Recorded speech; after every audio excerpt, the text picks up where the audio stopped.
the true way to holy day. Right? So, the Feast of Dedication. So since we last had the Feast of Dedication last year, till now, right, which we are at right now, at sundown, the Feast of Dedication, what have you committed, right, to yourself for the Most High, right? Have you committed yourself for the Most High? What changes have you made, right?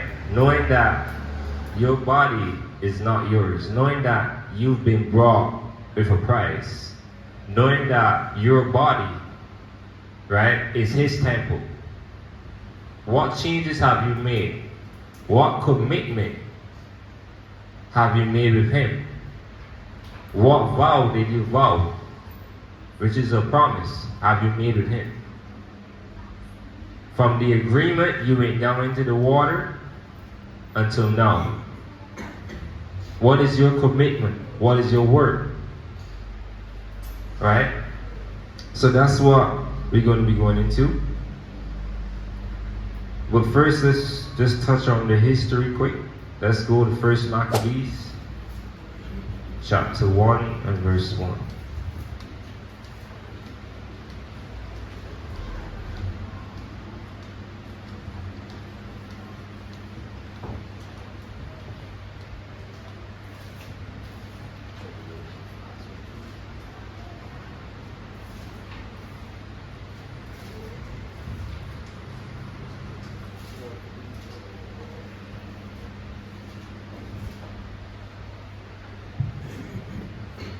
The book of 1 Maccabees, chapter 1 and 1.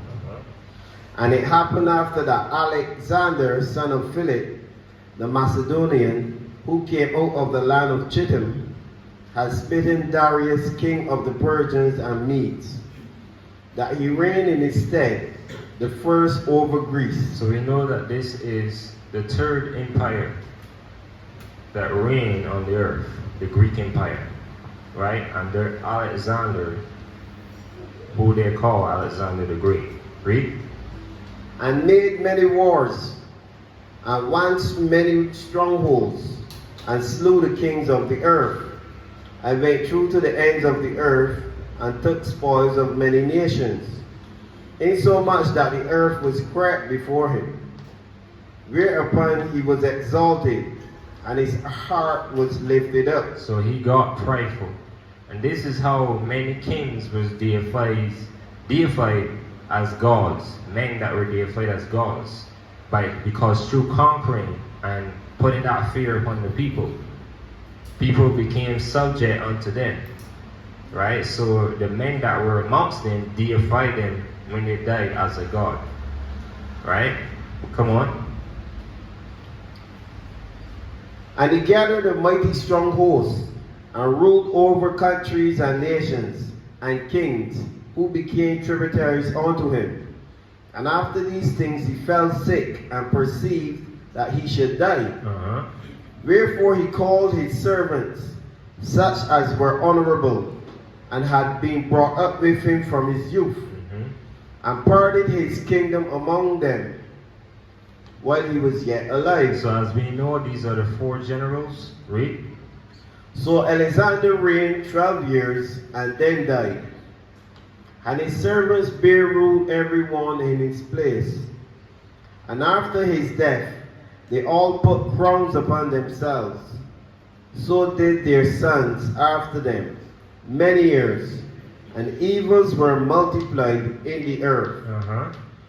And there came out of them a wicked root, Antiochus, surnamed Epiphanes. So out of the Greeks came a wicked root, Antiochus, the king that made war with the Israelites.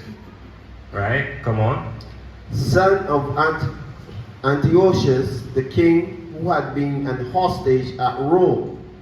He reigned in the 137th year of the kingdom of the Greeks.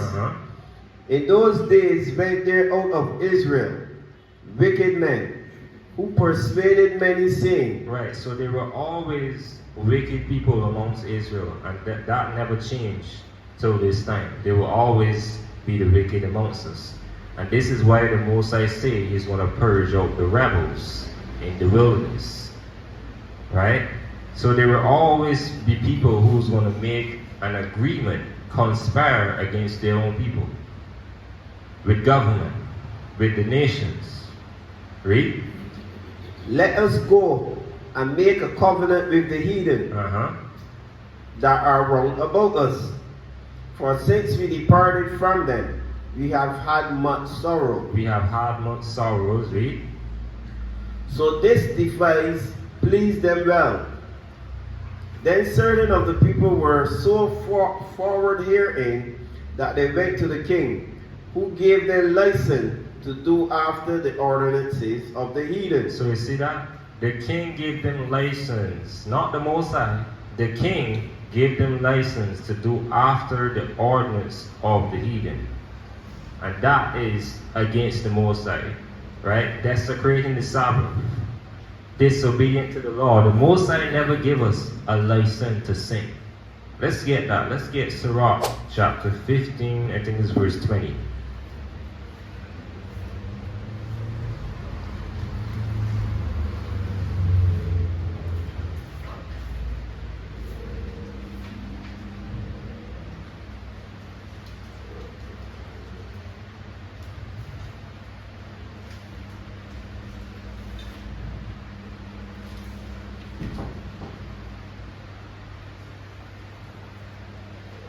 Sirach chapter 15, verse 20.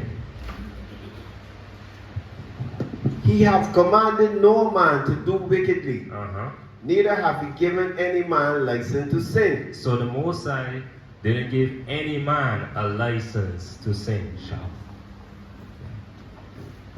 Right? So the Most High didn't give any man a license to sin. So it wasn't upon our people during the Greek time to make an agreement with the heathen to get a license to do after their ordinances. Right? But this is because we envy the nations. We envy their ways. Right? We want to be like them. This was what our people do. This is what they like to do.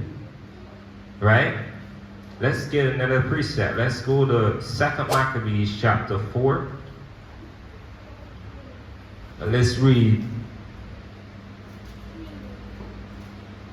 verse 13. Now such was the height of Greek fashions. So here we go. The Greek Empire, Greek fashions. Read. An increase of heathenish manners. Through the exceeding profaneness of Jason. So Jason was a wicked high priest. Read. That ungodly wretch.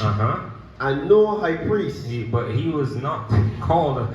It was saying that he's not required to be a high priest. He's just an ungodly wretch. Read.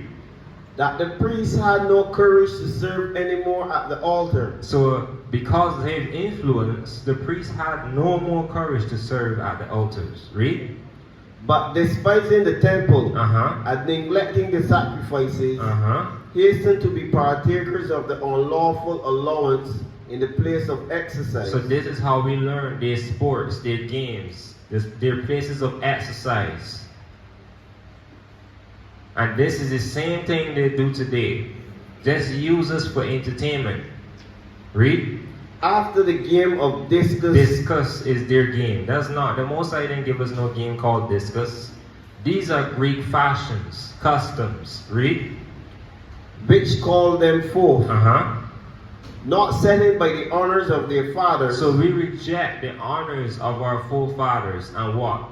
But liking the glory of the Grecians best of all. So we like the Greek customs more than we like the ways of our forefathers. And this is why our people today cleave to their things, their holidays, their customs, their sports.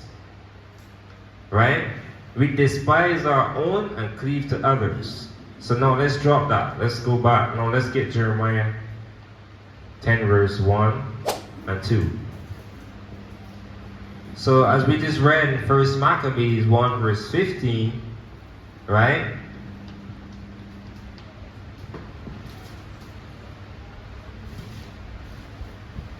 1 verse 13, that then certain of the people were so forward herein, they went to the king who gave them license to do after the ordinances of the heathen. So the king gave them license, not the Most High. The Most High never gave us license to sin, as we just read in Sirach 15 verse 20. So let's get now Jeremiah 10, 1 and 2. The book of Jeremiah, chapter 10, verse 1. Hear ye the word which the Most High speaketh unto you, O house of Israel. So this is the Most High speaking to Israel, his people, his chosen elect people, who he separated from all people.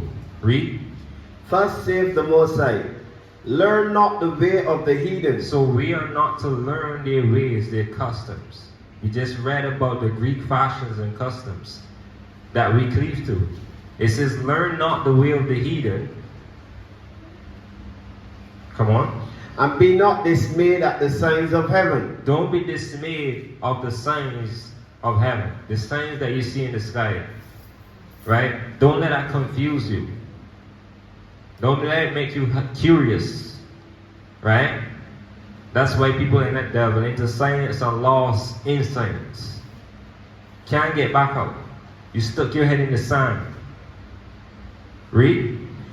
For the heathens are dismayed at them. So the Gentiles is who are dismayed at them. To the point where they make these signs, these luminaries, as their gods and worship them. But the Most High said, be not dismayed at the signs of heaven. Read. For the customs of the people are vain. Uh-huh. For one cutteth a tree out of the forest, Uh-huh.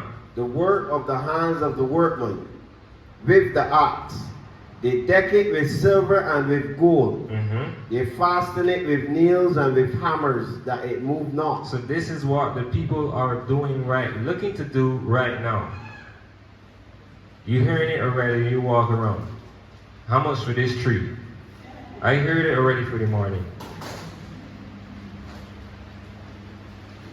Right? So the Most High commanded Israel not to follow the way of the Gentiles. And if Israel followed the customs of the Gentiles, curses would come upon them and overtake them. Right? Walking in the truth, right, is not something that a lot of us brothers and sisters can relate to. How many come to this walk only to leave to go back into the world, right?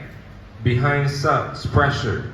Notice that one, if not the most wicked holiday of the year, Christmas, happens right around the time of the Feast of Dedication.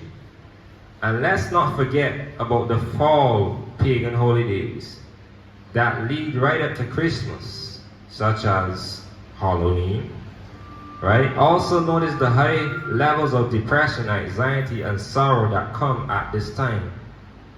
That is supposed to be one of the most wonderful times of the year if you are in the world. So based on the warning of the Most High give us not to follow these customs, it should be clear on what comes next. So you have the anxiety, the depression that comes with it. Look at the world. Everybody's struggling to get money, either to paint the house, to buy something new to put in. This is very true. It comes with depression, anxiety. Right? You're trying to repeat the same thing you do every year. Why is it you can't do it early in the year? Well, you can't do your house, clean your house January. Why is it you gotta wait till December? You follow the ways of the heathen. 1 Maccabees 1 verse 20. And guess what? If you're still doing Christmas secretly, hey, you got another thing coming. The book of 1 Maccabees, chapter 1, verse 20. And after that Antiochus had smitten Egypt, he returned again in the 143rd year, and went up against Israel and Jerusalem. So now Antiochus, the wicked Greek, is coming against Israel after he conquered Egypt. I think Ptolemy was over Egypt. Read. with a great multitude, and entered proudly into the sanctuary, and took away the golden altar, and the candlestick of light, and all the vessels thereof. So he took everything from out of the temple. Read. And the table of the shewbread, and the pouring vessels, and the vials and the censers of gold, and the veil, and the crowns, and the golden ornaments that were before the temple, all which he pulled off. He took also the silver and the gold, and the precious vessels. Also he took the hidden treasures which he found.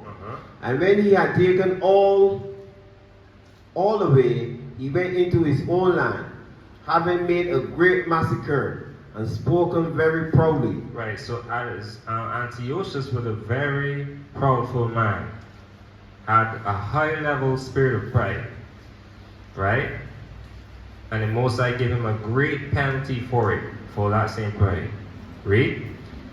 Therefore there was great mourning in Israel, in every place where they were, so that the princes and elders mourned. The virgins and young men were made feeble, and the beauty of the women was changed. Every bridegroom took up lamentations, and she that sat in the marriage chamber was in heaviness. Come on.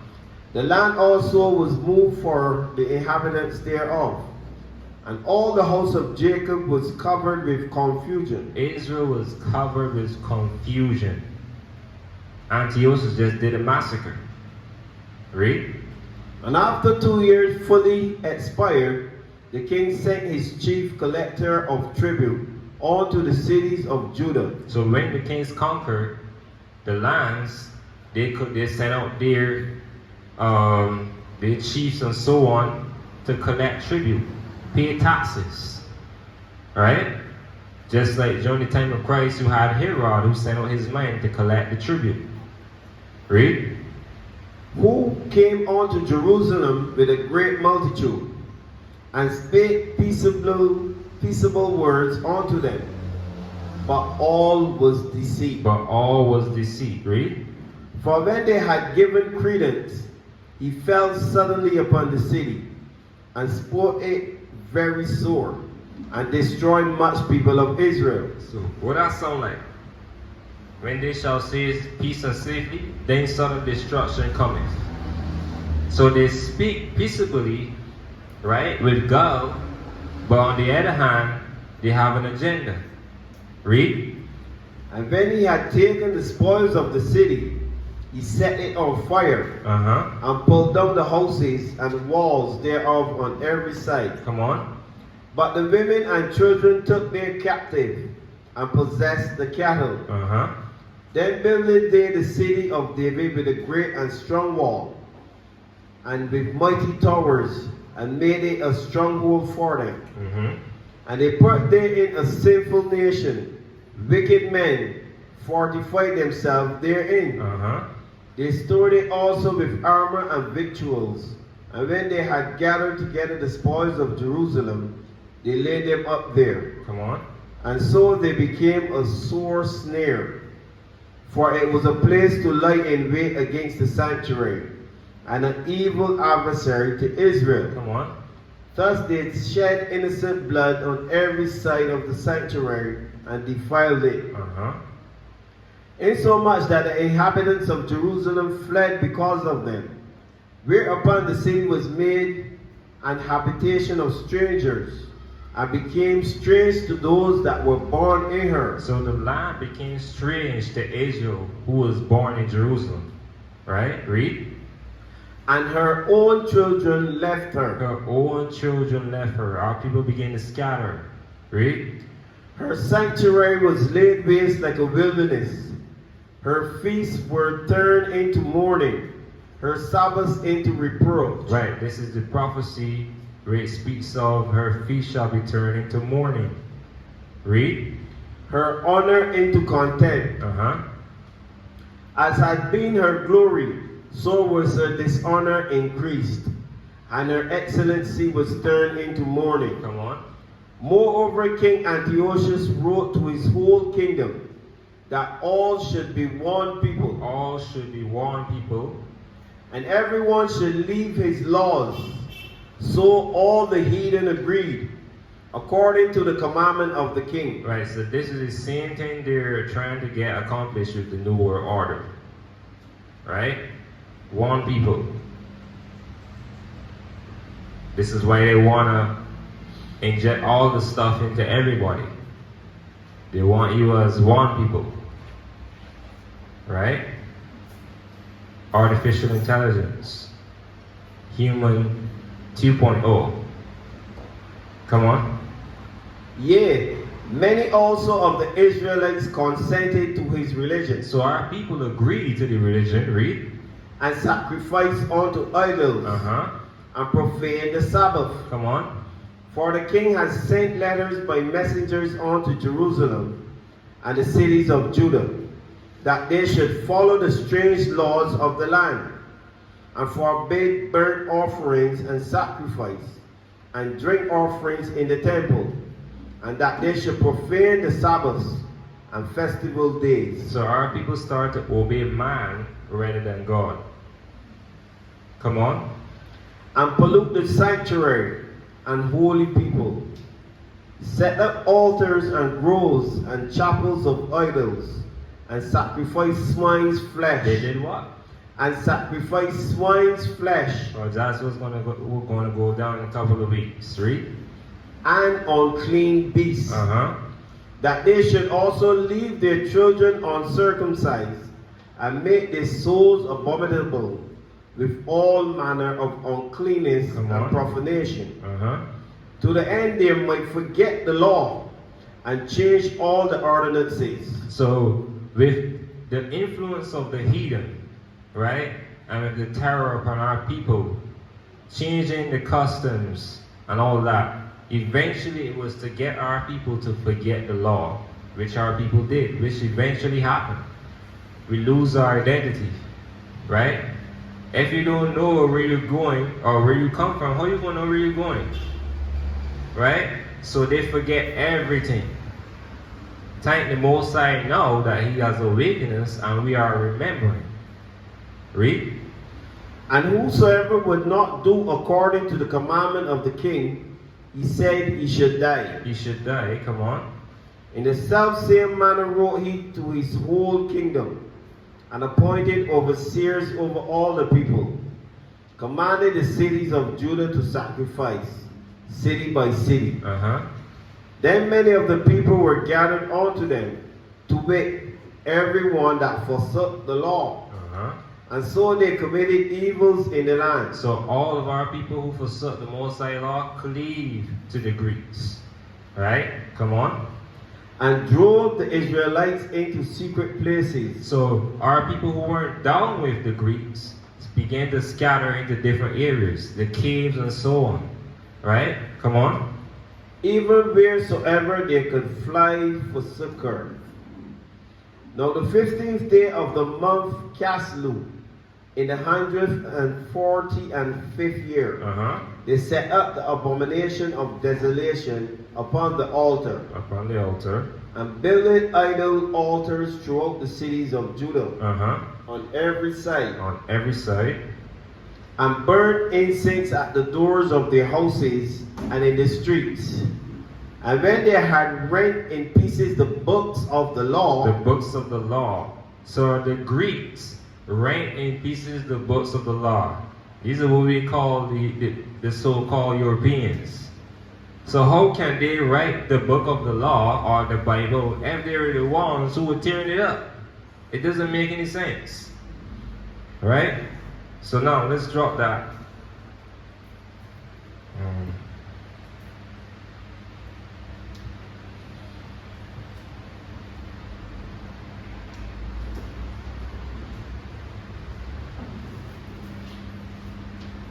Let's go to 2nd Maccabees.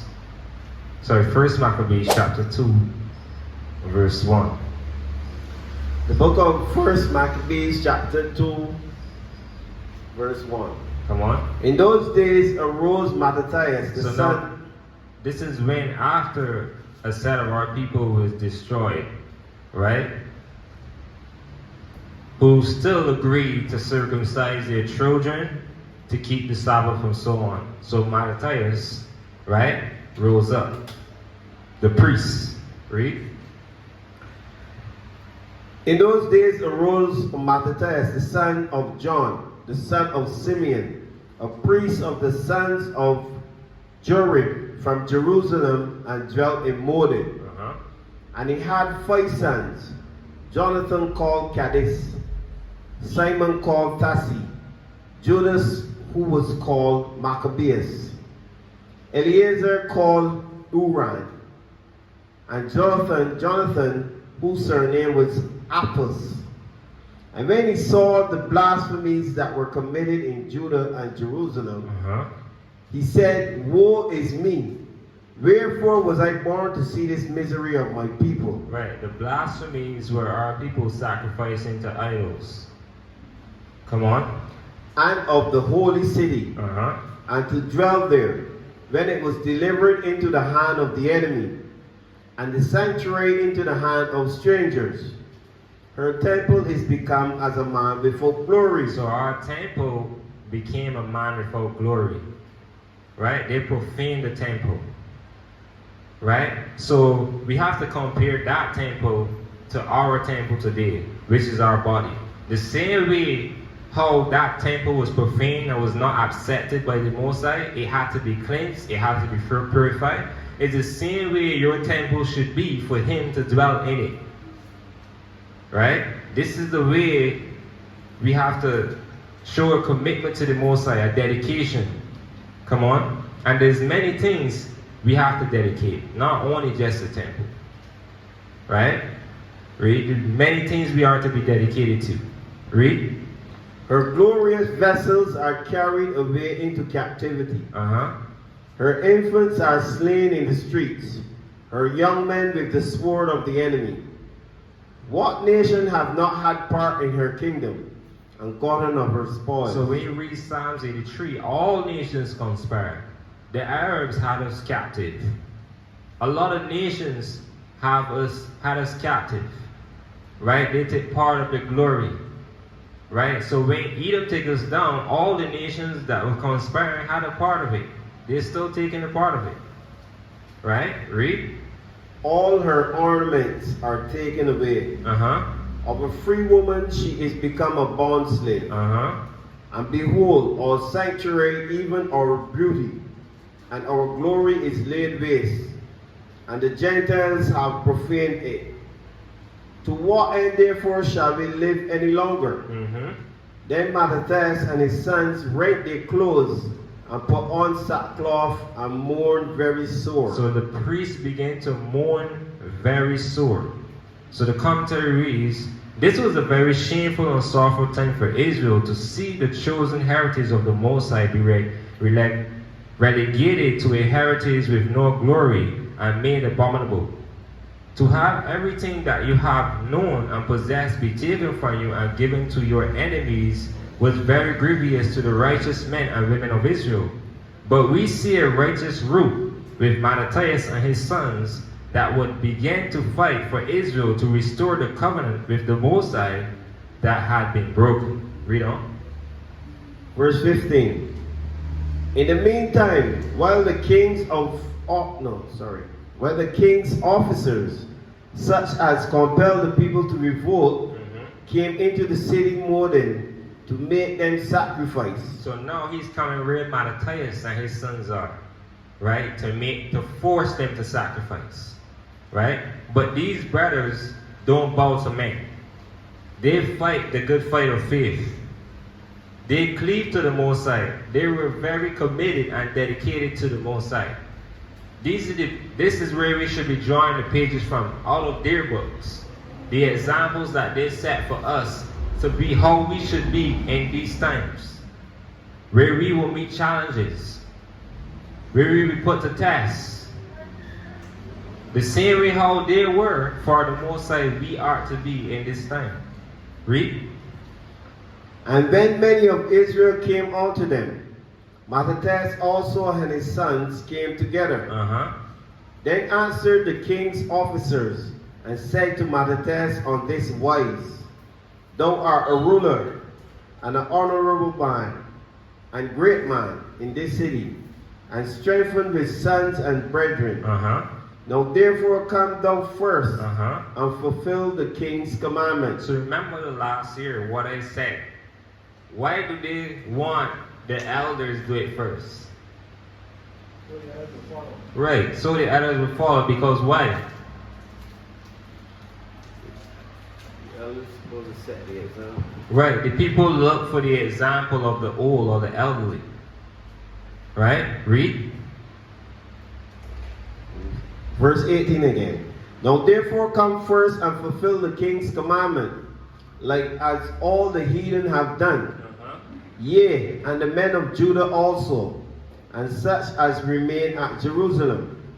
So shalt thou and thine house be in the number of the king's friends, and thou and thy children shall be honored with silver and gold and many rewards. So you see that? He wanted to compromise, setting a bad example, and he would give him gold, silver, and reward. Our reward ain't coming from man, our reward is from the Most High. So this goes to this time here too. They're going to present gifts for you to bow to the beast system. Right? They're going to represent opportunities to you. That's when you're going to choose which side you want. Is it you on the Most High? Right? You can suffer with your people, the righteous, for a season. Right? Or you can enjoy the pleasures of sin with the beast system for just a temporary season before judgment.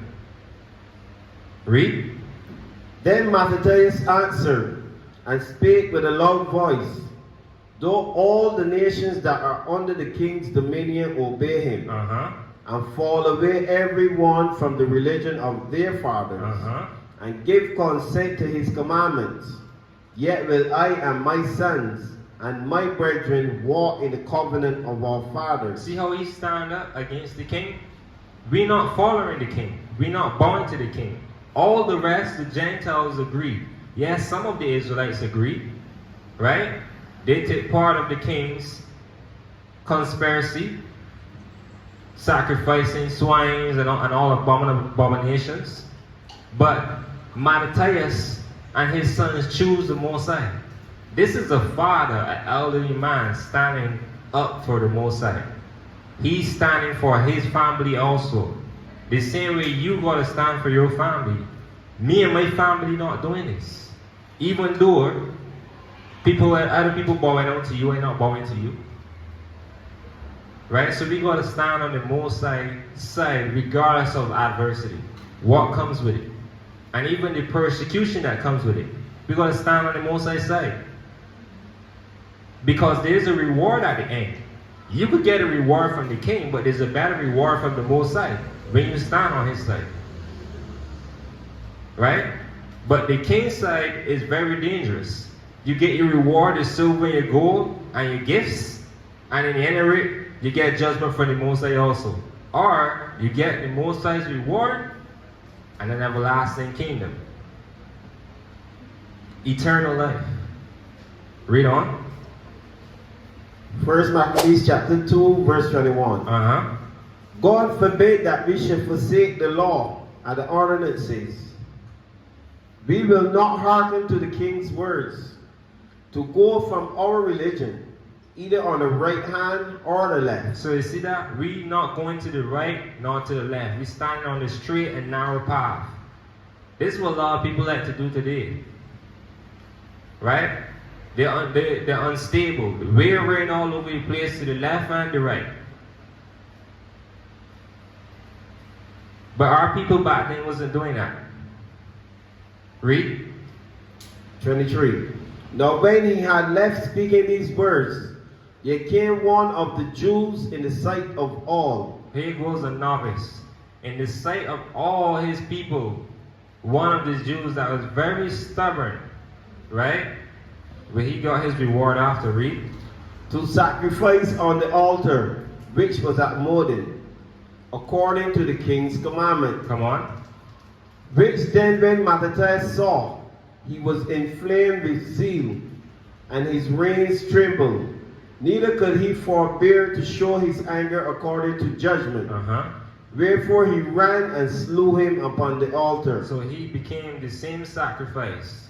He sacrificed on the altar, and Mattathias sacrificed him on the altar for disobeying the Most High. Read. Also the king's commissioner, who compelled men to sacrifice, he killed at that time. So even the king's commissioner, this guy wasn't making a sport, Mattathias. Anything that disobedient was put down. Read. And the altar he pulled down. Thus dealt he zealously for the law of God. So he was so zealous, right? Anything coming in the way of the Most High, it was moved out of the way. He's setting a good example for those, the younger generation, his sons and his sons' sons. So you have to set a good example for these young children that you're raising up. Start letting the example be a foolish tablet in their hand. Which have a whole set of abominable stuff on it. All you gotta do is scroll and you see it. Read. Like as Phineas did to Zabri, the son of Salom. And Mattathias cried throughout the city with a loud voice, saying, whoever is zealous of the law and maintaineth the covenant, let him follow me. So he and his sons fled into the mountains and left all that they ever had in the city. So you see that when it's time to go, this is an example. When it's time to leave, whatever is behind have to stay behind. And this is what Christ was saying in the Gospels. Like, if you have something back there, don't look back. If you're on top of the roof, don't get down for nothing. Whatever is behind have to stay behind. Read. Then many that sought after justice and judgment went down into the wilderness to dwell there. Alright, come on. Both they and their children, and their wives and their cattle, because afflictions increased sorrow upon them. Now when it was told the king's servants and the host that was at Jerusalem in the city of David, that certain men who had broken the king's commandment were gone down into the secret places in the wilderness. Right, so you had the king's servants who was always spying to see who was obeying the king's commandment and who was not. So they reported to the king that there was a set of Jews who went into the wilderness that have broken your commands. Read. They pursued after them a great number, and having overtaken them, they camped against them, and made war against them on the Sabbath day. So they made war with Israel on the Sabbath day, but at this time, Israel understand that there's a law that you are not to make war on the Sabbath day. So this is why they choose rather to die than to fight on the Sabbath. But Mattathias and Judas Maccabeus used that time to say, well, look, we're not going to watch our people die here anymore. We're going to stand up and fight. So this was an example of what we call grace being exercised in the Old Testament. Right? So just because there's a law that's saying don't war on the Sabbath, doesn't mean that you should just stop there with your hands clasped and receive slaughter. So he stand up and fight for his people against the Greeks. Read. And they said unto them, let that which you have done hitherto suffice. Come forth and do according to the commandment of the king, and you shall live. But they said, we will not come forth, neither will we do the king's commandment to profane the Sabbath. So you see that? They were not profaning the Sabbath. So today we got to start profaning the Sabbath. This is a very high holy day. This is the highest days of all, as it says in the book of Jubilees. This day is very important. So we got to start profaning the Sabbath. Stop finding an excuse to not fellowship on the Sabbath, to not keep the Sabbath. Read. So then they gave them the battle with all speed. Uh-huh. Howbeit they answered them not, Uh-huh. neither cast them there a stone at them, nor stopped the places where they laid hid, but said, let us all die in our innocency. Uh-huh. Heaven and earth shall testify for us that you put us to death wrongfully. Come on.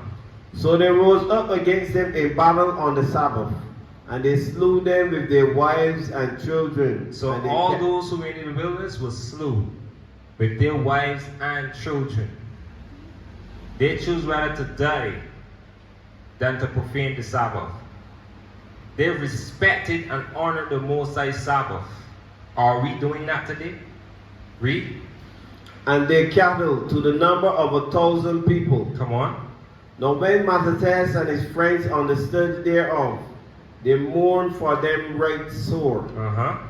And one of them said to another, if we all do as our brethren have done, Uh-huh. and fight not for our lives and laws against the heathen, they will now quickly root us out of the earth. See that? So the conspiracy to root us out of the earth wasn't just during the time of Moses, wasn't just during the time of Margaret Simon. It was from way back then. You had Nimrod, right? When his wise men see the star in the sky and understood it, that this is Abraham who was born from Terah, right? And through his seed, he would take down the kings and so on of the earth. So the conspiracy to get rid of Israel was from back then. Because if you get rid of Abraham, you get rid of the promised seed. You get rid of Christ. You get rid of the Israelites. So this conspiracy was not new. Read. Verse 41. At that time therefore they decreed, saying, whosoever shall come to make battle with us on the Sabbath day, Uh-huh. we will fight against him. Uh-huh. Neither will we die all, as our brethren that were murdered in the secret places. Then came there unto him a company of Assyrians, who were mighty men of Israel, Uh-huh. even all such as were voluntarily devoted to the law. They were voluntarily devoted to the law and to the law. Read. Also they that fled for persecution joined themselves unto them, and were stayed unto them. Uh-huh. So they joined their forces and smote sinful men in their anger, Uh-huh. and wicked men in their wrath. But the rest fled to the heathen for succor. That's our people who fled to the heathen for safety. They're disobedient, so they slay them, and those who got away fled to the heathen. Read. Then Mattathias and his friends went round about, and pulled down the altars. And what children soever they found within the coasts of Israel uncircumcised, those they circumcised valiantly. Come on. They pursued also after the proud men, and the work prospered in their hand. Uh-huh. So they recovered the law out of the hand of the They Gentiles, got back the law out of the hand of the Gentiles. Read. and out of the hand of kings. Uh-huh. Neither suffered they the sinner to triumph. All the sinners were put out of the way. Read. Now when the time drew near that Mattathias should die, he said unto his sons, now have pride and rebuke gotten strength, Uh-huh. and the time of destruction, and the wrath of indignation. Now hear what he tell his sons. Read. Now therefore, my sons, be ye zealous for the law, and give your lives for the covenant of your fathers. Be ye zealous for the law and give your lives for the covenant of your fathers. So this is how we have to be, zealous for the law. Don't make no one, family, friend, make you go against the Most High law. Read. Call to remembrance what acts our fathers did in their time. Uh-huh. So shall ye receive great honor and an everlasting name. Come on. Was not Abraham found faithful in tension? Now he's going to go through the Abraham history straight up unto their time. Right? Straight up all up to Daniel and so on. But let's jump down to verse 62. Fear not then the words of a sinful man, For his glory shall be dung and worms. So that sinful man, Antiochus, right? His glory shall be dung and worms. Right? Read.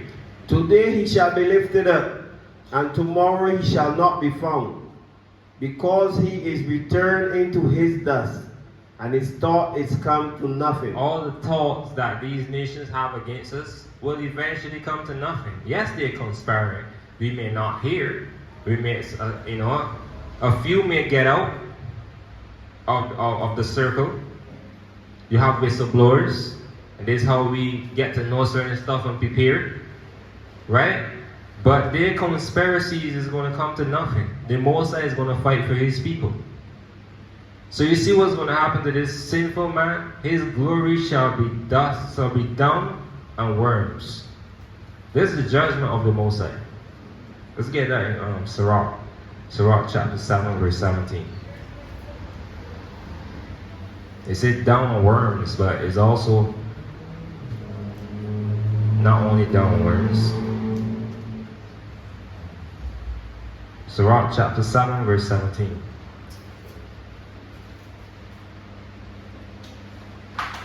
Come on.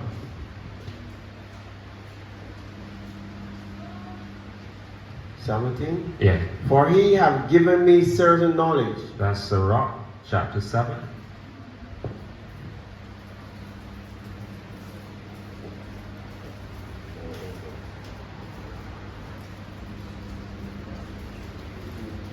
Sirach chapter 7, verse 17. Humble thy soul greatly, Humble thy soul greatly, for the vengeance of the ungodly is fire and worms. fire and worms. That's what the Mosai is going to do with the ungodly. And in Isaiah 66, it talks about that worm that doesn't die. Even though it's in fire, it's not dying. A worm that's used just for torment. Worms, it say. Now let's go back to Maccabees. Maccabees 3, no, First Maccabees 2 and 63. 63, yeah. Today he shall be lifted up, and tomorrow he shall not be found, Come on. because he is returned into his dust, and his thought is come to nothing. Come on. Wherefore you, my sons, be valiant, and show yourselves men in the behalf of the law. See that, brothers? That's how you show yourself men. On the behalf of the Mosai's law. Read. For by it shall you obtain glory. For by we keeping that law and the ordinances of the law and stand on the Mosai, we will obtain glory. Read. And behold, I know that your brother Simon is a man of counsel. Give ear unto him always. Come on. He shall be a father unto you. Come on. As for Judas Maccabeus, he has been mighty and strong. So you see that? Check out these brothers' functions. One deals with counsel. One is mighty and strong. So everybody have different gifts, right? And it helps the body functions well. So with these brothers' gifts, they're going to put to do that particular work. Counsel, Maccabeus, he's strong, right? He's mighty and strong. He should be over the battles, right? Come on. As for Judas Maccabeus, he hath been mighty and strong, even from his youth up. Let him be your captain. Come on. And fight the battle of the people. Fight the battle of the people. Read. Take also unto you all those that observe the law, and avenge ye the wrong of your people. Recompense fully the heathen, and take heed to the commandments of the law. Take heed to the commandments of the law. Read. So he blessed them and was gathered to his fathers. So Mattathias passed away. Read. And he died in 146 years. And his sons buried him in the sepulchre of his fathers at Modin. And all Israel made great lamentation for him. So you see what these brothers are doing against the heathen, fighting on the Mosai side. This is how we have to fight. Right? We have to give our life for the Most High. Give your bodies for the Most High.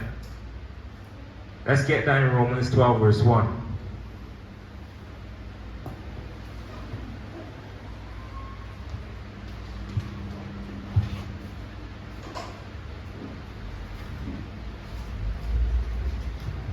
The book of Romans chapter 12 verse 1.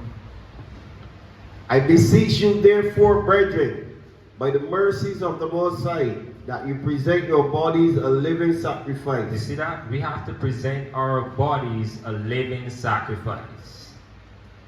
No longer you use your bodies and your gifts for the cares of this world. Use it for the Most High and for His kingdom. Sacrifice your desires of this world and cares to this world.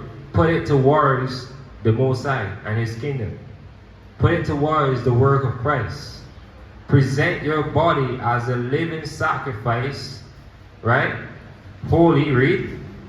Holy, acceptable unto the Most High. So that's what's acceptable unto the Most High. Not the sacrifice of bulls and rams and stuff. You present your body as that sacrifice. Read. Which is your reasonable service. So you see that? This is our reasonable service for the Most High. Let's drop that.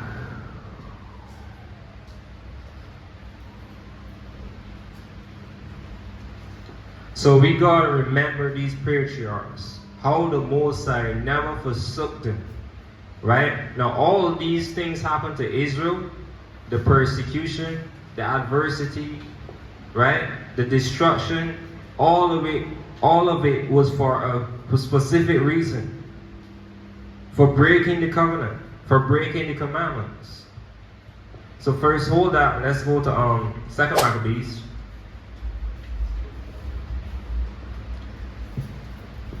Chapter 6, verse 12. The only reason we go through things as a nation was because we forsook the covenant. We broken the law. We break the covenant. We disobey the Most High. If we was on the Most High side, none of this would have happened to Israel. All these different captivities happened for that same reason, breaking the commandments. Let's read that. 2nd Maccabees, verse 6. Chapter 6, verse Chapter 12. 6, verse 12. Come on. Now I beseech those that read this book, So we all reading this book today. Now listen to the message. Read. that they be not discouraged for these calamities. Don't be discouraged for the calamities that you're reading about that happened upon Israel. Read. But that they judge those punishments not to be for destruction. So the Most High didn't allow this to happen for our destruction as a nation, but for what? But for a chastening of our nation. Right, because chastening comes from the Most High. If you are His son, right, or daughter, you have to receive chastening. You have to be chastened. That's what a father do to a son. That's what father or parents do to their children. It's for the chastening of what? Of our nation. Come on. For it is a token of His great goodness, when wicked doers are not suffered any long time, but forthwith punished. But forthwith punished. Read. For not as with other nations whom the Lord patiently forbears to punish. Don't worry about the nations doing all this evil and why didn't they get it? Why didn't they get it? They're not getting away. He bears patient with them till their sins come up to heaven. Just like it says in Revelation 18, the sins reach to heaven. He bears patient until it gets to the fullness. And then He brings forth His judgment. But with us, because Israel is given the law, they get punished forthwith. Read. Till they be come to the fullness of their sins. So dealeth He with us. See that? So dealeth He with us. So you have to endure that chastening. It's for a purpose, not for our destruction. Get that in Hebrews 12 verse 5 real quick.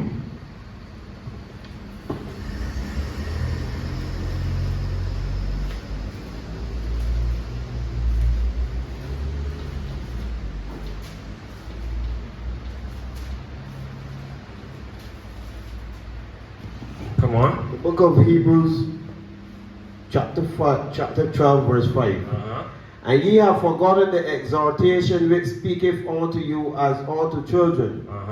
My son, despise not thou the chastening of the Lord. So don't despise it when it comes upon you.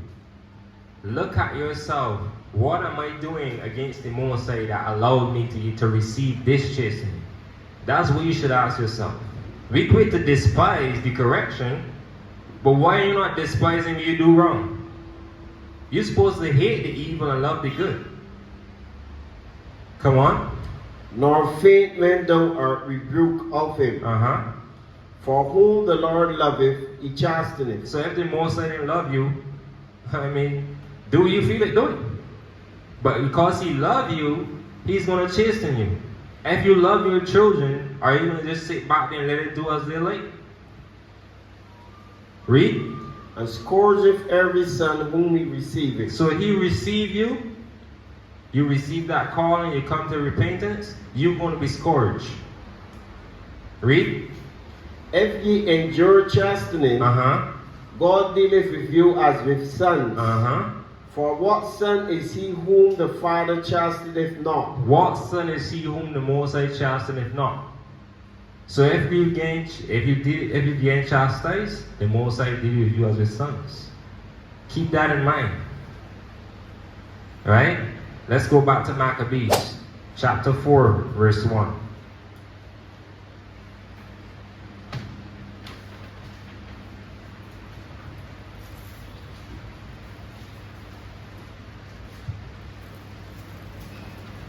First Maccabees chapter 4 verse 1. First Maccabees 4 and 1. Come on. Then took Gorgias 5,000 footmen. So now this is one of Antiochus' friends, right? Coming to battle against Maccabeus, Judas and the brethren. Read. And 1,000 of the best horsemen, and removed out of the camp by night. To the end he might rush in upon the camp of the Jews and smite them suddenly. So he creeping in by night to come and smite our people. Read.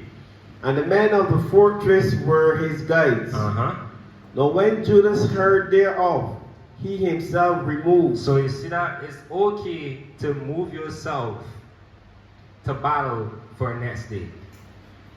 Right? That's wisdom. Just like Christ.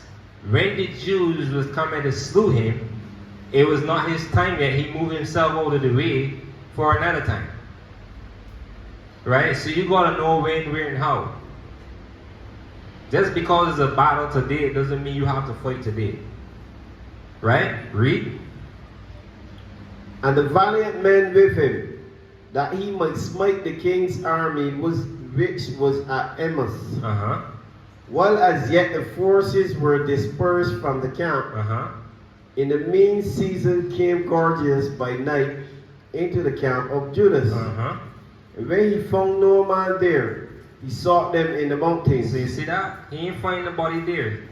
He thought he could have creep up. Read. For said he, these fellows flee from us. See that, man? The Israelites running from us. They ain't ready yet. Read. But as soon as it was day. As soon as it was what? But as soon as it was day, Judas showed himself in the plain. Come on. With 3,000 men, who nevertheless had neither armor nor swords to their minds. So Judas and his men, they had no armor nor swords. Right? But the heathen did. So this is the part when the trust comes now. You trust in the Most High. This is when you show your trust. When you have nothing to fight with. You just have your own hands. And the Most High to depend on. Read. And they saw the camp of the heathen, that it was strong and well harnessed, and compassed round about with horsemen. And these were expert of war. So you had many of the heathen who were experts of war. Read. So they feel that they could take down the Jews who had neither sword nor armor. Read. Then said Judas to the men that were with him, Fear ye not their multitude, neither be ye afraid of their assault. Remember how our fathers were delivered in the Red Sea, when Pharaoh pursued them with an army. Come on. Now therefore let us cry unto heaven. Let us do what? Now therefore let us cry unto heaven. So this is where we start when it comes to battle. Right? A lot of times you're ready to take up something, some sort of armor. The first thing you should look to is the Most High. Cry unto the Most High. The weapons of our warfare are not carnal, but mighty through Him, not through ourselves. Come on. If peradventure the Lord will have mercy upon us, and remember the covenant of our fathers, and destroy this host before our face this day, that so all the heathen may know that there is one who delivereth and saveth Israel. You see that? There is one who delivereth and saveth Israel.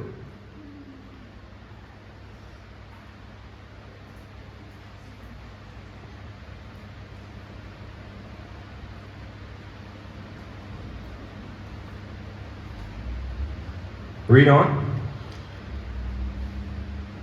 Then the strangers lifted up their eyes and saw them coming over against them. Wherefore they went out of the camp to battle. But they that were with Judah sounded their trumpets. They did what? They sounded their trumpets. So they sounded the trumpets, the alarm of war. And what did the trumpets do? Read. So they joined battle, and the heathen being discomfited, fled into the plain. Howbeit all the hindmost of them were slain with the sword. You see that? So the trumpets, the sound of the trumpets discomfited these brothers. Right? They became weak. So it's not by our own power. It's through the power of the Most High we win all battles. And this is what the Most High told Zerubbabel. Let's go to Zechariah quick. Chapter 4, verse 4.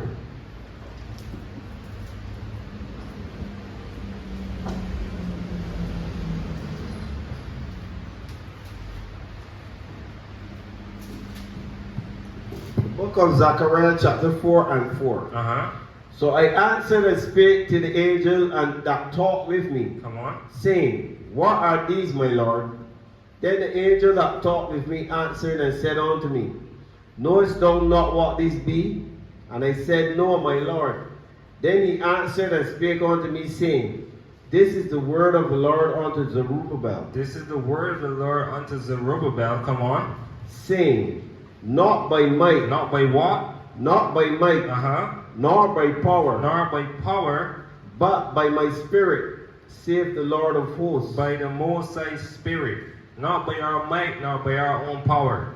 Let's go to 2 Corinthians chapter 10, verse 4. So this is, the greatest battle is not the battle without. That we should be focused on. It's the battle within. Let the Most High handle the rest. Yeah, 2 Corinthians 10 and 4, and then we go back to Maccabees. For the weapons of our warfare are not carnal. The weapons of our warfare are not carnal. We don't need weapons in our hand to win a battle. Right? And the example is shown during the time of Judas. They held another armor or instrument. But just the sound of the trumpet discomforted the heathen. Read that again. For the weapons of our warfare are not carnal. Come on. But mighty through the Most High to the pulling down of strongholds. Casting down imaginations. And every high thing that exalted itself against the knowledge of the Most High. So we're going to cast down those imaginations we have. Anything that comes against the knowledge of Christ. That's what we're going to be battling against. The battle within. We're focusing on the battle before the war. We're going on in Gaza and all that. These are just signs. But don't be dismayed at them. Right? Don't let that discourage you in your walk. Christ said, see that ye be not troubled when you hear of wars and rumors of wars. Right? So, through the Most High is our might, our strength. He's our shield, our buckler, our refuge, our fortress. He's our everything. Right? As long as we understand that, we should have the hope and faith in Him when we are placed in situations. Right? But it's only always when we are in the situation when we forget. We lack faith, we lack hope. Right? Now let's move on back in 1 Maccabees 4. The book of 1 Maccabees Verse 4 16. and 16. Come on. This done, Judas returned again with his host from pursuing them, and said to the people, Be not greedy of the spoils, inasmuch as there is a battle before us. So you see that? Our people more focused on spoils. And this is what you see today when there's electromagnetic pulse or some blackout or everything, we look to hit the stores. We too greedy for spoils. Read. Gorgias and his hosts are here by us in the mountain. But stand ye now against your enemy, and overcome them. And after this you may boldly take the spoils. As Judas was yet speaking these words, there appeared a part of them looking out of the mountain. So they're peeping out of the mountain. Read. Who, when they perceived that the Jews had put their host to flight, and were burning the tents, for the smoke that was seen declared what was done. Come on. When therefore they perceived these things, they were sore afraid, and seeing also the host of Judas in the plain ready to fight, they fled everyone into the land of strangers. So the heathen take off. They took flight. Come on. Then Judas returned to spoil the tents, where they got much gold. They got much gold and what? And silver, and blue silk, and purple of the sea, and great riches. Remember we read earlier in chapter 1, when Antiochus conquered the Jews, what he started to the gold and all of that. So are people taking back what belongs to them? Read. After this, they went home and sung a song of thanksgiving, and praised the Most High in heaven. You see that? So it's okay to sing songs. A lot of people don't like sing, but it's okay to sing songs. The Most High is worthy to be praised. Read.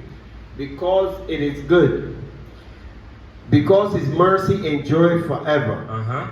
Thus Israel had a great deliverance that day. Now all the strangers that had escaped came and told Lysias what had happened, who when he heard thereof was confounded. Right, this is another one of Antiochus' friends. Read. And discouraged, because neither such things as he would were done unto Israel, nor such things as the king commanded him were come to pass. Come on. The next year therefore following, Lysias gathered together 3,000 choice men of foot, and 5,000 horsemen, that he might subdue them. So they came into Idumea. Came into where? Idumea. Where's Idumea? Who's Idumea? Read. And pitched their tents at Bethsur. And Judas met with them 10,000 men. And when he saw that mighty army, he prayed and said, Blessed art thou, O Savior of Israel, who didst quell the violence of the mighty man. See that? The first thing he did is pray for this next battle. You stop the violence of the mighty army, the mighty men. Read. By the hand of thy servant David, and gavest the host of strangers into the hands of Jonathan the son of Saul. Come on. And his armor bearer. Shut up this army in the hand of thy people Israel, and let them be confounded in their power and horsemen. Make them to be of no courage, and cause the boldness of their strength to fall away, and let them quake at their destruction. Cast them down with the sword of them that love thee, and let all those that know thy name praise thee with thanksgiving. Come on. So they joined battle, and they were slain of the host of Lysias about 5,000 men. So the Most High gave Lysias and his army into the hands of Israel, and they were slain.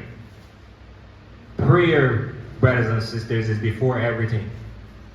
Whatever you have, whatever task you have to do, make sure you put the Most High first. Ain't going about doing that task. Prayer is everything. Read. Even before them were they slain.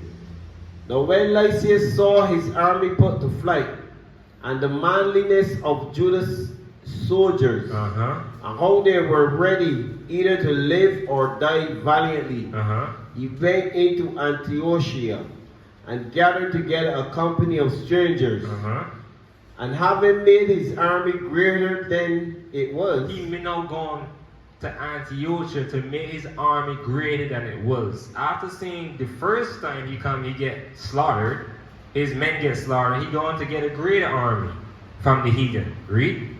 he purposed to come again into Judea. Come on. Then said Judas and his brethren, Behold, our enemies are discomfited. Let us go up to cleanse and dedicate the sanctuary. So now this is where the dedicating came in. Right? Now that the heathen get discomfited, we're going to use this opportunity to cleanse and dedicate the sanctuary. Read. Upon this, all the hosts assembled themselves together and went up into Mount Zion. Come on. And when they saw the sanctuary desolate, and the altar profaned, and the gates burned up, and the shrubs growing in the courts, as in a forest, or in one of the mountains, Come on. yea, and the priest's chambers pulled down, they rent their clothes and made great lamentation, and cast ashes upon their heads. So they were sad because the whole land was desolate. Read. And fell down flat to the ground upon their faces, and blew an alarm with the trumpets, and cried towards heaven. Come on. Then Judas appointed certain men to fight against those that were in the forest, in the fortress, Come on. until he had cleansed the sanctuary. So you see that? So now he's setting the order. Put men to battle while he cleans the sanctuary, while he dedicate that sanctuary back to the Most High. Read. So he chose priests of blameless conversation, such as had pleasure in the law, who cleansed the sanctuary and bare out the defiled stones into an unclean place. And when, as they consulted what to do with the altar of burnt offerings, which was profane, they thought it best to pull it down, lest it should be a reproach to them. Come on. Because the heathen had defiled it. Wherefore they pulled it down, and laid up the stones in the mountain of the temple in a convenient place, until there should come a prophet to show what should be done with them.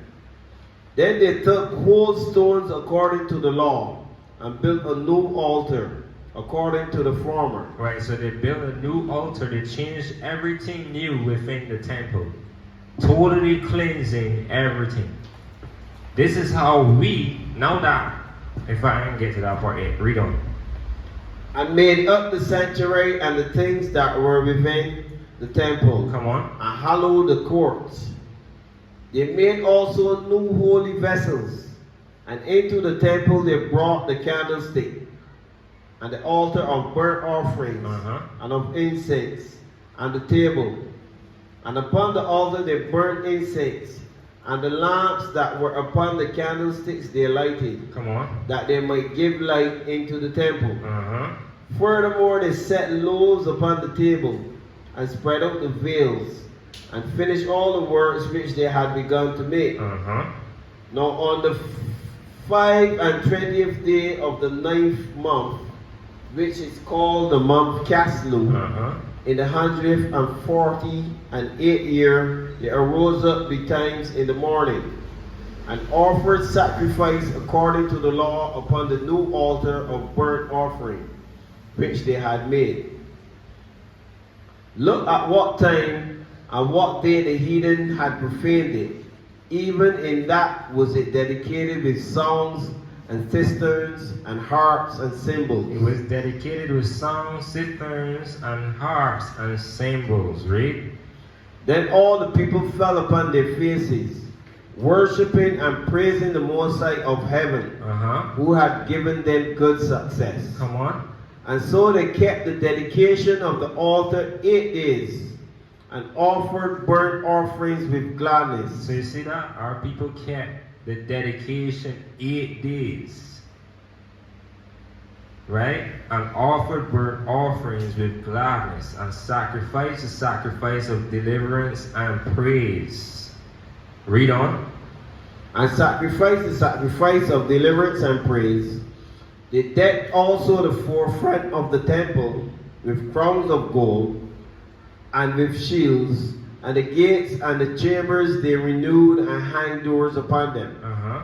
Thus were there very great gladness among the people, for that the reproach of the heathen was put away. Moreover, Judas and his brethren with the whole congregation of Israel ordained that the days of the dedication of the altar should be kept in their season from year to year. So we're supposed to keep this from year to year in its season. And this is the time. Read. By the space of 8 days, from the 5th and 20th day of the month, Caslu, with mirth and gladness. Come on. At that time also they builded up the Mount Zion with high walls and strong towers. So they started 45 now the city against the Gentiles. So when they come to battle again, they can't break in and come through like that as first. Right? Read. With strong towers round about, lest the Gentiles should come and tread it down, as they had done before. Come on. And they set there a garrison to keep it, and fortified Bethsura to preserve it. And the people might have a defense against Idumea. A defense against Edom. So you see that? So now we see, in dedicating back that temple to the Most High, they had to throw out, get rid of every profane and defiled thing. Right? So now you have the temple, the second temple, which was destroyed in 70 AD by the Romans. Right?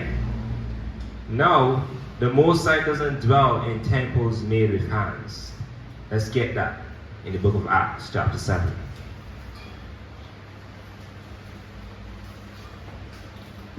So, the same way how they get rid of those profane things, our temple, after baptism, now what?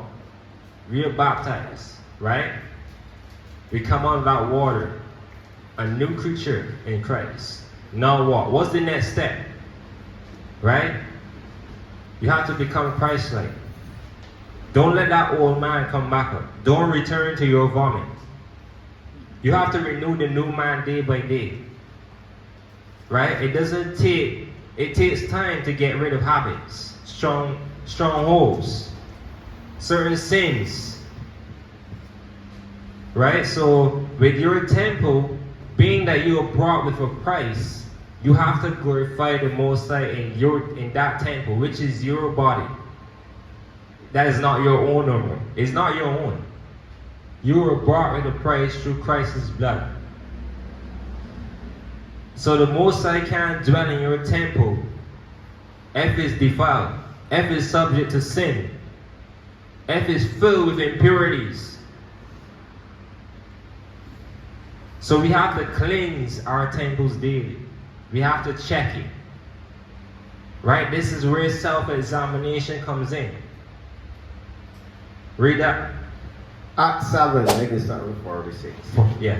Who found favor before the Most High, and desired to find a tabernacle for the God of Jacob. But Solomon built him a house. Howbeit the Most High dwelleth not in temples made with hands. Right, so this is Stephen speaking to the Pharisees and the scribes, who was giving them a history of their rebelliousness and the righteous forefathers also. And they eventually slew him, stoned him. Right? So it says the Most High dwelleth not in temples made with hands. So there's not a temple on earth now that's made with hands, the Most High dwells in. Right? So now let's go to 1 Corinthians chapter 6, verse 9.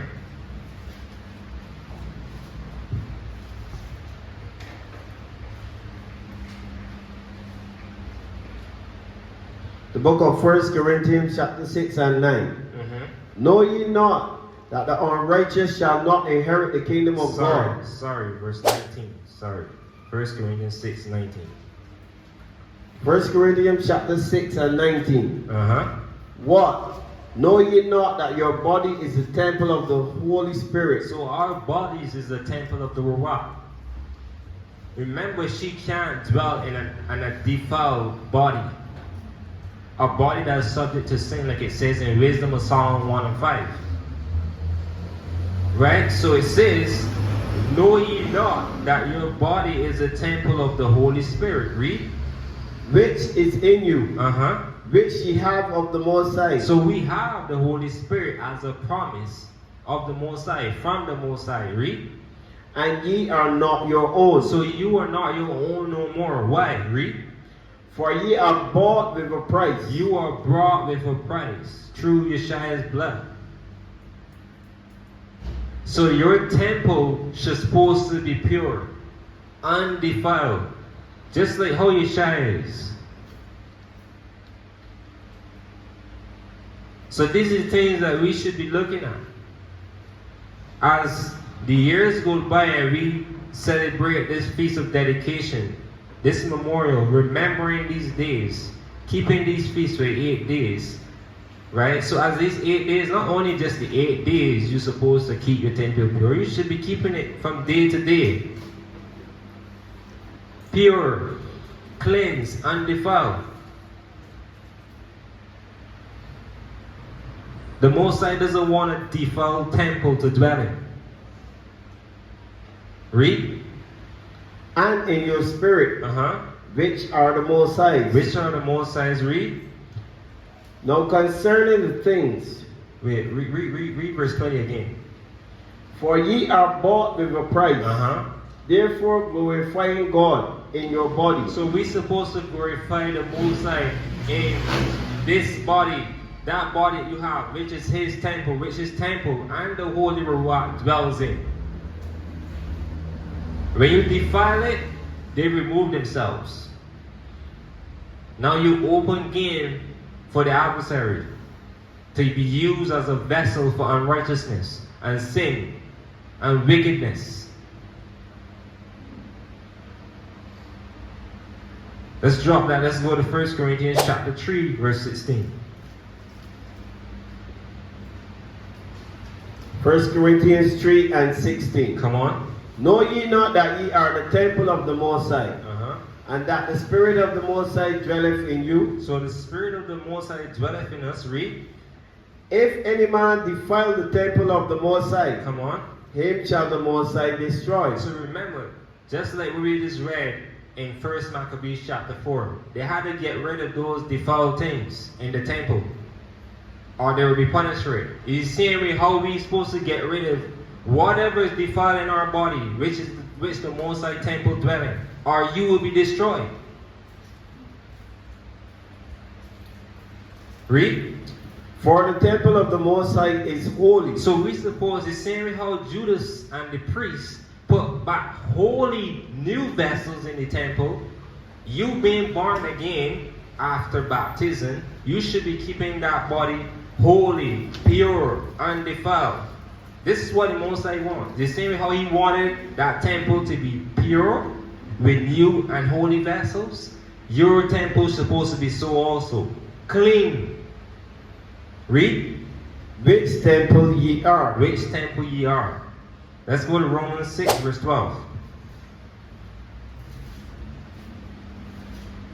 So are you committed to keeping your temple pure? Dedicating your temple, which is your body, to the Most High pure as a new creature, day by day, not just 8 days?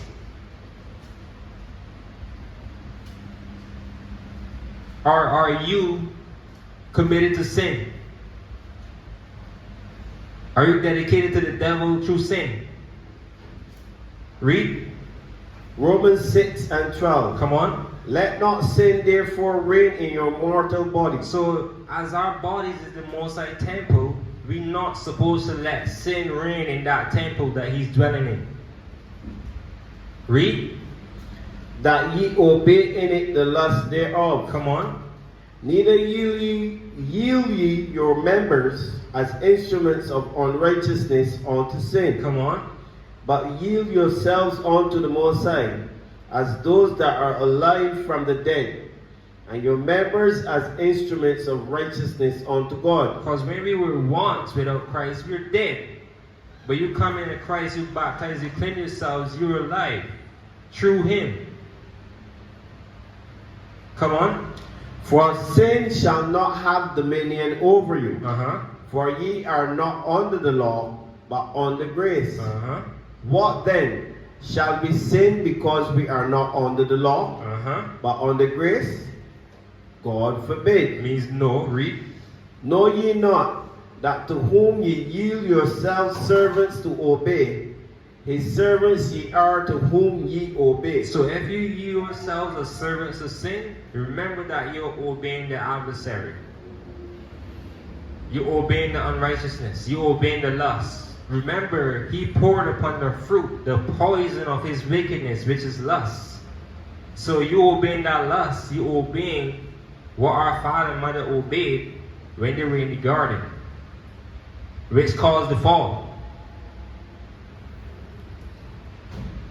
Remember, it was what? Something good to sight and all of that. To make one wise and all of that. Read. Whether of sin unto death, or obedience unto righteousness. So we have to have obedience in this temple unto righteousness. Either wise is death. Like it said just now, you defile it, the Most High will destroy.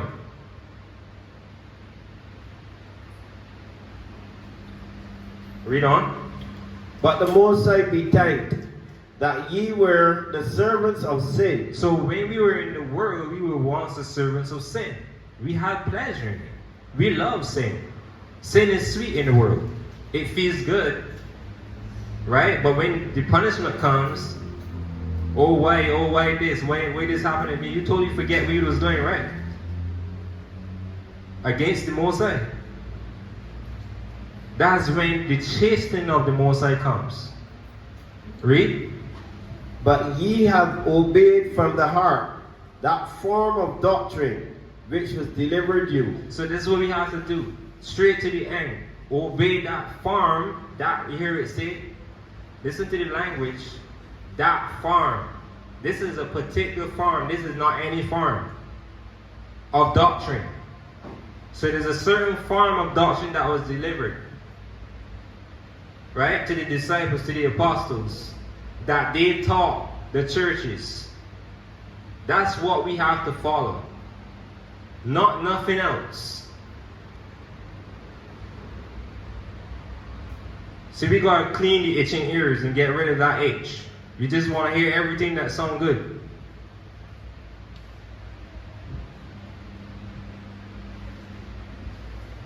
Let's drop that. No. Let's go to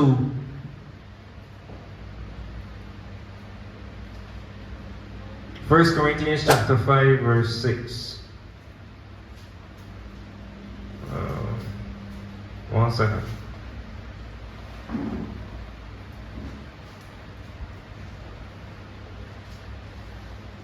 Let's go to 1 Corinthians chapter 5 verse 6. 1 Corinthians 5 and 6. Your glorying is not good. Know ye not that a little leaven leaveneth the whole lump? A little leaven leaveneth the whole lump. Right? What is the lump? The lump is a mass of dough where you make your bread with. You put leaven in it, it blows it up. Right? So just a little bit leaveneth the whole lump.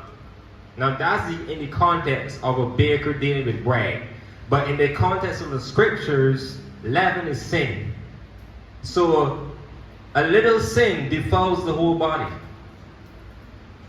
Right? Because your body is that lump. Just like that bread. A little leaven leaveneth the whole lump. Right? Come on. Purge out therefore the old leaven. So, just like how Judas and the men purge out all the default stuff, you have to purge out the old leaven that's in that temple that you have the Most High dwells in. You gotta purge out the leaven. Read. That ye may be a new lump. So we have to be a new lump. Remember, we have to be new creatures in Christ, so we have to be a new lump. The Most High needs a clean lump. Read. As ye are unleavened, Uh-huh. for even Christ our Passover is sacrificed for us. I know, let's drop that. Let's go to 2 Edwards chapter 3, verse 20. I have a few more and then we're going to close up. Let's see, 1, 2, 3, 4, 5, 6 more scriptures. 2 Edwards chapter 3, verse 20. The book of 2nd Ezra, chapter 3 and 20. This is when we receive the law. The Most High is speaking to Ezra concerning the law. We received the law, but even though we have the law, the heart wasn't changing. Read. And yet took us thou not away from them a wicked heart. So we received, read verse 19. And thy glory went through 4 gates. 4 portals, that's the gates. Read. Of fire, Uh-huh. and of earthquake, Uh-huh. and of wind, Uh-huh. and of cold, Uh-huh. that thou mightest give the law unto the seed of Jacob, Come on. and diligence unto the generation of Israel. And yet tookest thou not away from them a wicked heart. So Ezra is saying, you give Israel the law, but you didn't took from us a wicked heart. Right? That evil heart that's within us. That try to lead us from life to death. The same thing Paul was talking about in Romans 7. With that evil heart, there comes a law that's in our members. That war against the law of our mind. The bringing us into captivity to sin. That's like when you want to do good, the evil is always present. You want to do good, but you get in the evil thought. It's within us. That's why Ezra is saying, you took not away from us the wicked heart. Right? So this is what we have to do. We have to cleanse that heart. We have to change it. Like the Most High says in the law, circumcise the foreskin of your heart. And obey Him. Read. That thy law might bring forth fruit in them. So without the evil heart, the law would bring forth fruit. But with that evil heart and the law, we struggle. Like Paul says in Romans 7, there's a struggle. But the Most High leave it for a purpose. Now you have to fight to show that you going to be obedient to Him, regardless of that wicked heart.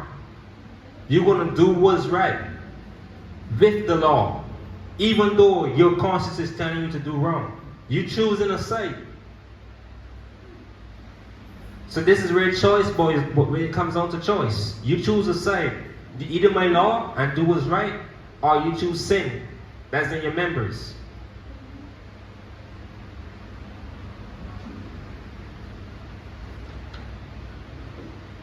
So remember, we have that wicked heart in us. Right? So now let's go to the book of Psalms 51, verse 10.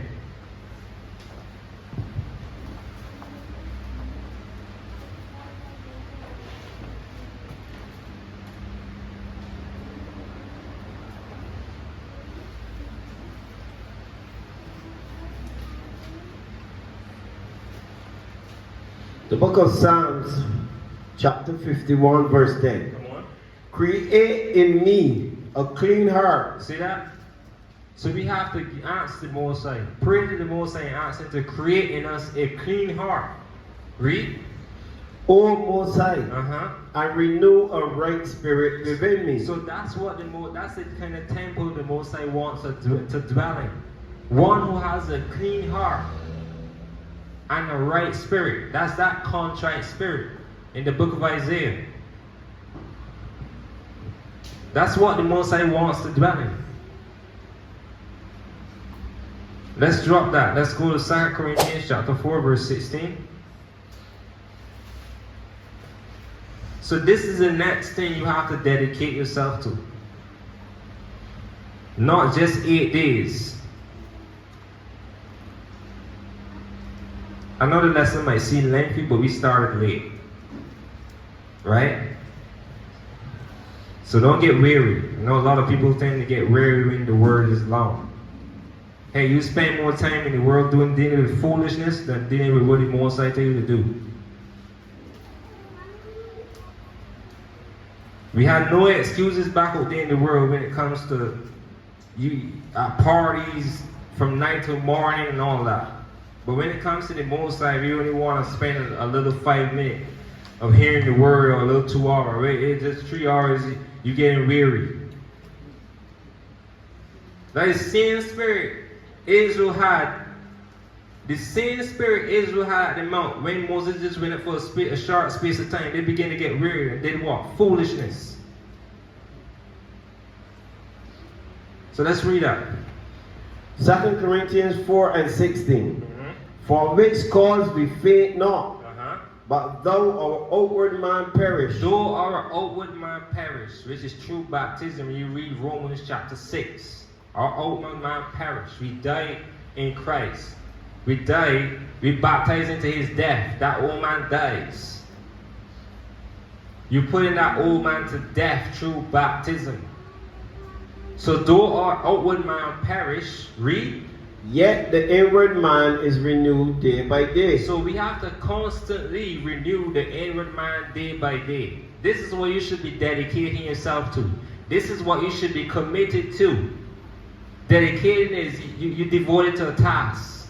This is a task we should be doing day by day. You have to renew it yourself by applying what you're reading. And not only a hearer, but a doer.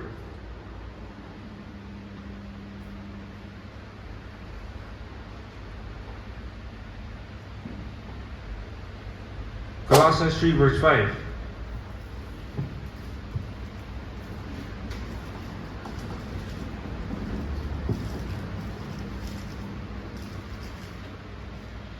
The book of Colossians chapter 3 verse 5.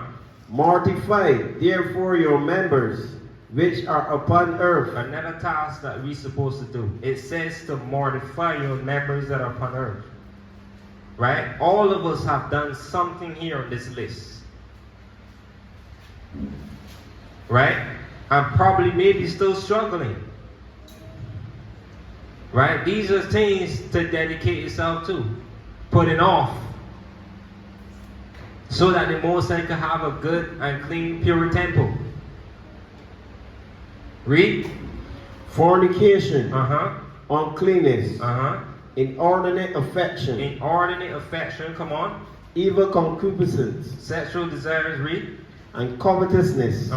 Which is idolatry. Idolatry, read. For which things' sake the wrath of the Most High cometh on the children of disobedience. You see that? The wrath. Remember, if it defile his temple, he destroyed. If it do these things, there's wrath coming. Read. In the which ye also walk sometimes. You see that? Some of us walk sometimes. Even during the church of Colossians. Some of them walk sometimes in those things. Read. When ye lived in them. But now ye also put off all these. Come on. Anger. What? Anger. Wrath. Malice. Blasphemy. Filthy communications out of your mouth. Put off the filthy communication. Read. Lie not one to another. Put away lying. No liar is getting the kingdom. It tells you that in the last book of the Bible. Read. Saying that ye have put off the old man with its deeds. So the old man have to go. A lot of people just put off the old man but want to keep the deeds.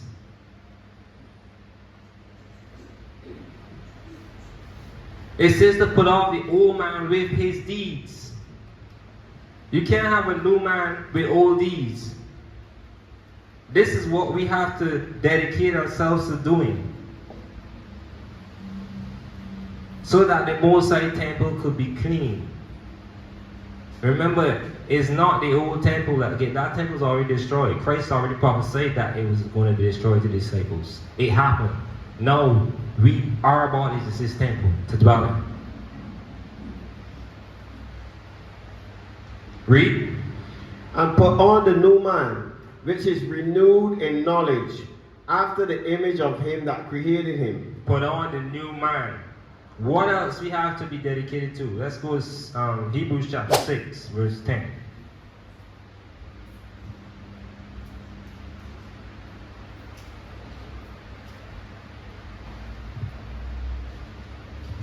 The book of Hebrews, chapter 6 and 10. Come on. For the Most High is not unrighteous to forget your work and labor of love. So another thing is work. A lot of us like being idle. You just want to come and hear a Shabbat lesson at class, in the gallery, or online. And that's it. That's not enough. There's work to be done. Committed to the Most High work. That's important too. Read. Which ye have shown toward his name. Come on. In that ye have ministered to the saints. Ministering to the saints is a work. What verse you up? It's still 10. Read. And do minister. Come on. And we desire that every one of you do show the same diligence, to the full assurance of hope unto the end. To the full assurance of hope unto the end. Let's drop that.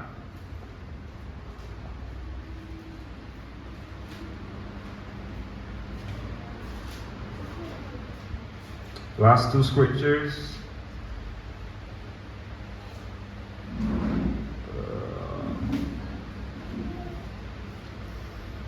2 Peter chapter 1, verse 3, and then James 1. The book of 2 Peter, chapter 1, verse 3. So this is another thing we have to deal with.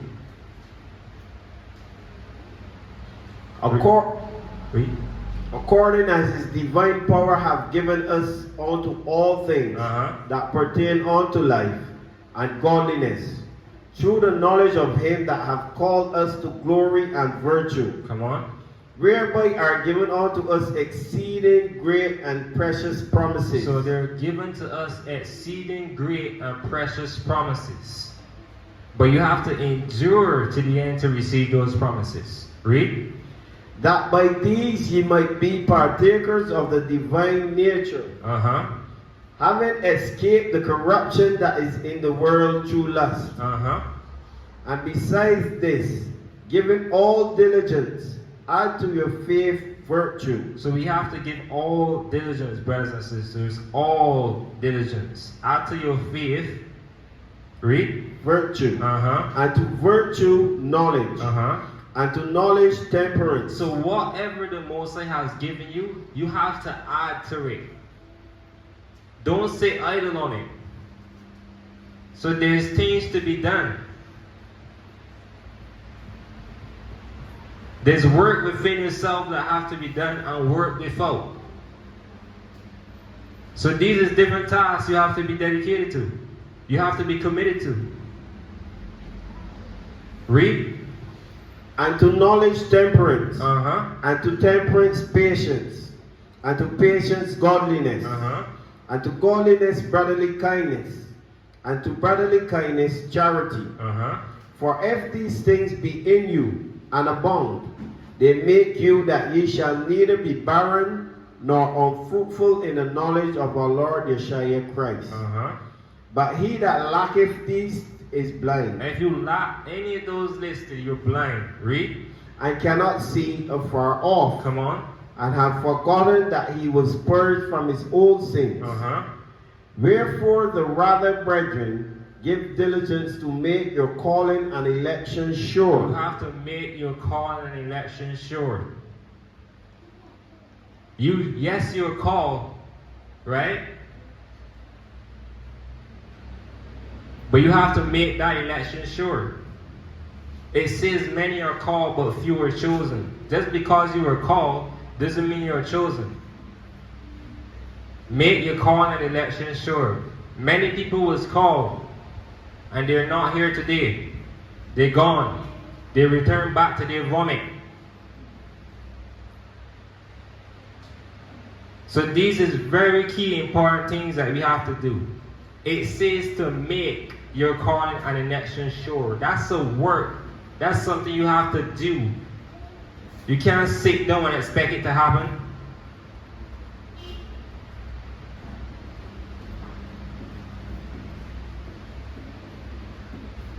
James 1 verse 22.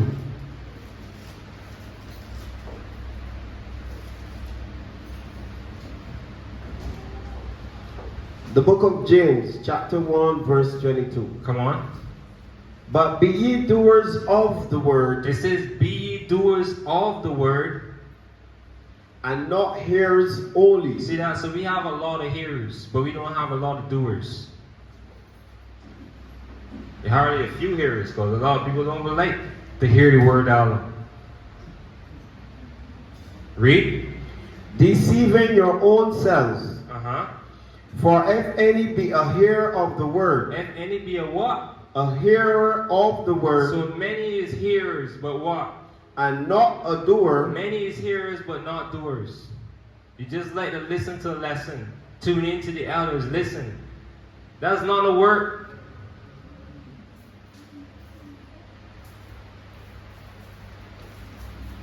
Read. he is like unto a man beholding his natural face in a glass. Right. All you're just doing is looking at yourself every morning in the glass with no change.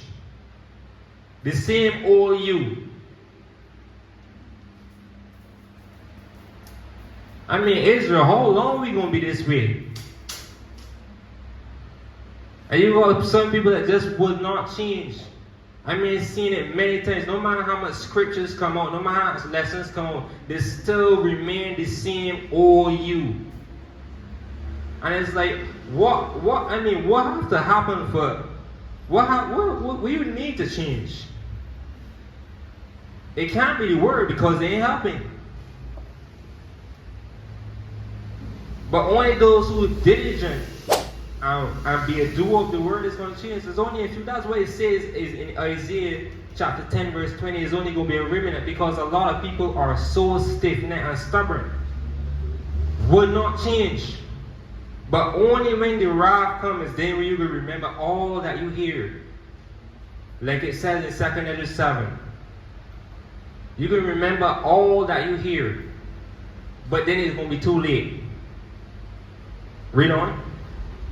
For he beholdeth himself, and goeth his way, Uh-huh. and straightway forgetteth what manner of man he was. You forget what you was. You forget you was cleansed. You forget you just wanted to be baptized. But now what? What else? Just sit down and be the same way?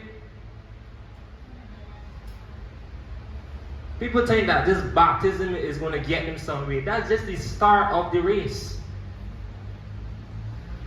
Look at Christ. When he started the mission, he first get baptized from John, and what he did, he went and work. He went and do the Father's will. A lot of people just tell themselves, well, let me get baptized, but yet won't change nothing else. Yes, you cleanse, but that don't mean that you can't get back dirty.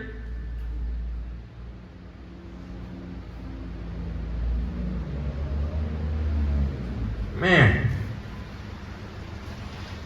So I hope that this was some sort of enlightenment. This was some sort of edifying. Today, this is another year. Another dedication. And another one is going to come. But what are you going to do for the Most High? What are you going to commit to the Most High? What are you going to dedicate to the Most High? Knowing that you are bought with a price. And you're supposed to glorify him in your body, which is his temple, without impurities and being defiled, so that he and the reward could dwell in it and use you for his work.